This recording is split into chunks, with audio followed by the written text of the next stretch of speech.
Bukod sa fresh seafood na mabibili sa palengke,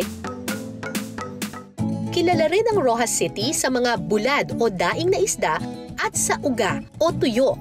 Isa ito sa mga pangunahing industriya rito. Ang ugahan o ang pagawaan ng tuyo at daing na isda. Dito sa Barangay Cogon, karaniwan ang tanawin ng mga hilera ng uga sa mga bahay. Sa isang araw, kapag maganda ang kanilang huli, aabot ng 200 banyera ng isda ang kanilang dinadaing or ginagawang tuyo. So ito, mga banyera ito ng sapsap. Pagkatapos niyan, ibababad yung mga sapsap dito sa asin for overnight, isang buong gabi. Pagkatapos niyan, babanlawan siya dito. Ayan.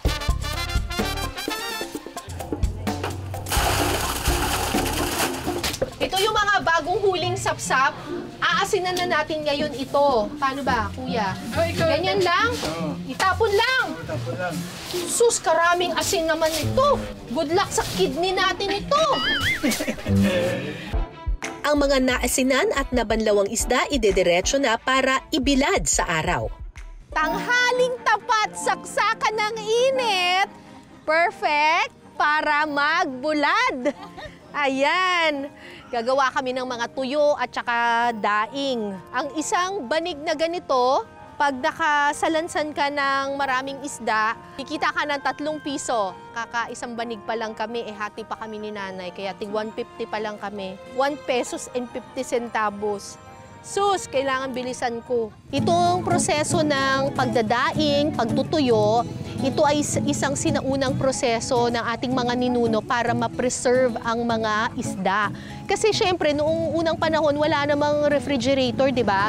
So, ang paraan para ma-preserve ang pagkain, karne at saka isda, binibilad sa araw. Inaasinan, tapos binibilad sa araw.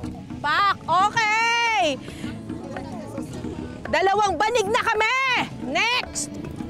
Hati na piso pa lang yan, ma'am. Hindi, hati pa kami. O, 3 piso.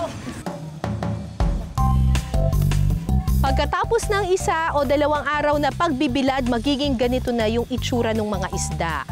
Ipapasok na natin ngayon ito. Ayan.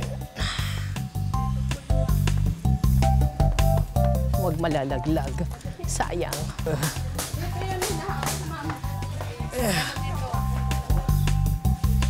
Yes. Ganyan na. Tapos ngayon, Dito magpapaking. Papuntang Manila na po ito. ipapaking na dito. So dito sa bahaging ito, sinusort na natin yung mga tuyo. Merong 3 uri ng tuyo, yung good. Ayan, perfect. Kasi makintab pa siya, ibig sabihin may kaliskis siya, tapos buong-buo siya. Dito yan sa table na ito, dito yan sa lalagyan na ito. Tapos merong mga tuyo na medyo bitak-bitak ko, hindi masyadong kumpleto yung kaliskis niya. Yan. Yung mga walang kaliskis or kulang-kulang yung kaliskis, dito yan siya sa pangalawa.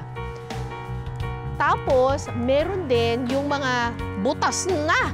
Ayan. Yung mga ganyan. Sira.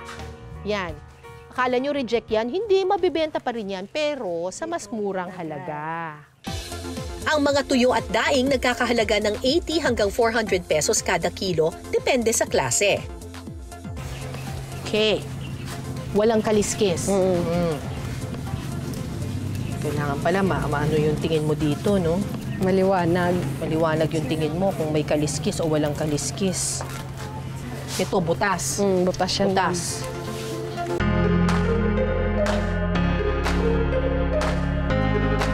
Pagkatapos ng pagbibilad ng isda sa ilalim ng tirik na araw, titikman naman natin ngayon ang bunga ng ating paghihirap. Ang ipinagmamalaki nilang luto sa kanilang uga o tuyo. Pero hindi lang ito basta prito, uga, but make it social, uga pasta. Kasama ko dito si Chef Nick. Tuturuan tayo kung paano magluto ng uga pasta. Special ba ang uga o ang tuyo ng Rojas, ng parang Capiz? staple dito kasi we have marami po kaming ugahan. Okay. Opo. So mag-start tayo maglagay ng olive oil. Olive oil. Opo. Saka mix po natin yung bawang at saka sibuyas. Napakasimple lang po dito, ma'am. Tsaka ang napansin ko yung tuyo ninyo dito, hindi maalat na maalat, ano? Hindi Opo. overpowering yung alat. Opo.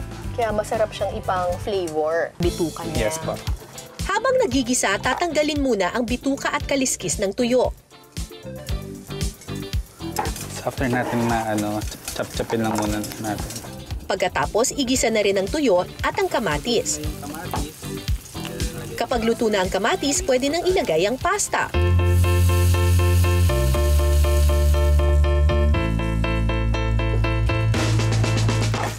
Then we have to put some basil. Para For talagang aroma. aroma talaga. Para mabalanse ang lasa, timplahan ito ng kaunting asukal. Pagkatapos ng ilang minuto, handa na ang uga pasta. Ito na po ang ating uga pasta. Tikman na natin.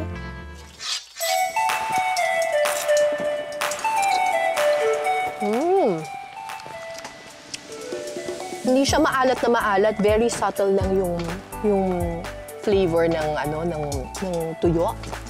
It's good. Balancing-balanse yung lasa niya, nalalasahan mo pa yung kamatis, tsaka yung flavor ng basil. Yeah, it's good.